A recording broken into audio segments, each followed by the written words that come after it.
श्री कृष्ण के रोने का रहस्य।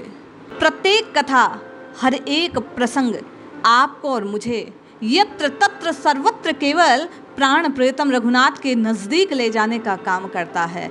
हर एक कथा आपको और मुझे ये बतलाती है कि क्या नाम जपकर और कैसे जपकर आप और मैं प्रभु को प्राप्त कर सकते हैं। श्री राधा माधव अंक में कल्याण के एक छोटी सी कथा का विवरण है, जिसमें श्री कृष्ण ने अपने रोने का रहस्य बतलाया है।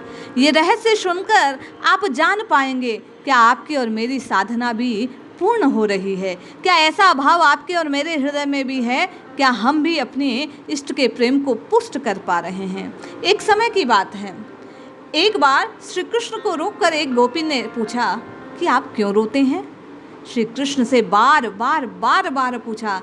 अंत में श्री कृष्ण कहते हैं, सुनो सखी, जहाँ प्रेम है वहाँ निश्चय ही आंखों में अश्रुओं की धारा बहती रहेगी। प्रेमी का हृदय पिघलकर आंसुओं के रूप में निरंतर बहता रहता है। उसी अश्रु जल, प्रेम जल से प्रेम का पौधा अंकुरित होकर निरंतर बढ़ता रहता है। सखी, मैं स्वयं प्रेमी के प्रेम में निरंतर रोता हूँ। मेरी आंखों से निरंतर अश्रुओं की धारा बहती है।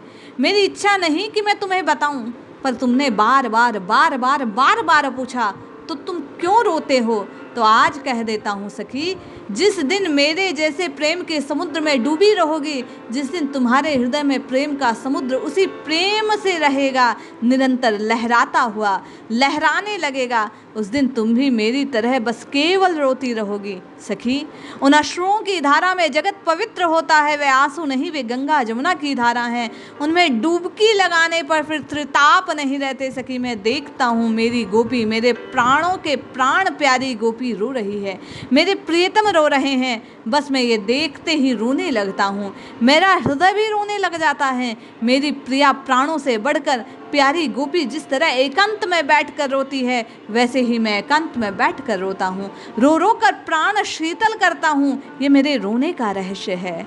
श्री कृष्ण ने इसमें 3 बातें कही।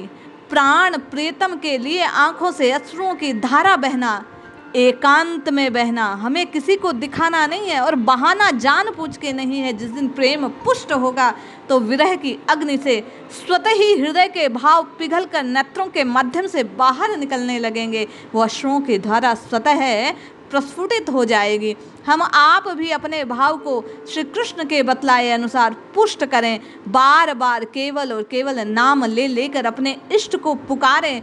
पुकारते पुकारते एक दिन आपके और मेरे भीतर भी ये प्रेम का समुद्र बहने लगेगा, जो नेत्रों के माध्यम से बाहर निकलने लगेगा। हम आप केवल नित्य निरंतर सतत भाव से श्री हरि को पुकारें। निश्चय ही एक दिन आपकी और मेरी साधना भी पूर्णता को प्राप्त होगी। मुझे आपको भी श्री हरि की प्राप्ति होगी। राम जी मिलेंगे, श्री कृष्ण मिलेंगे, अपने अपने इष्ट को हम आप प्राप्त कर पाएंगे। आवश्यकता केवल और केवल इन सत कथाओं को श्रवण कर इनके भाव को हृदय में धारण करें। श्री कृष्ण कहते हैं एकांत में बैठकर। कहने का तात्पर्य साधना जगत को दिखाने के लिए नहीं, नाम जप किसी को प्रकट करने के लिए नहीं, भीतर ही भीतर मन में राम राम राम राम कृष्ण कृष्ण कृष्ण कृष्ण की पुकार लगाइए। निश्चय ही भाव पुष्ट होगा। मुझे आपको भी राम जी की प्राप्ति होगी। जय श्री हरि।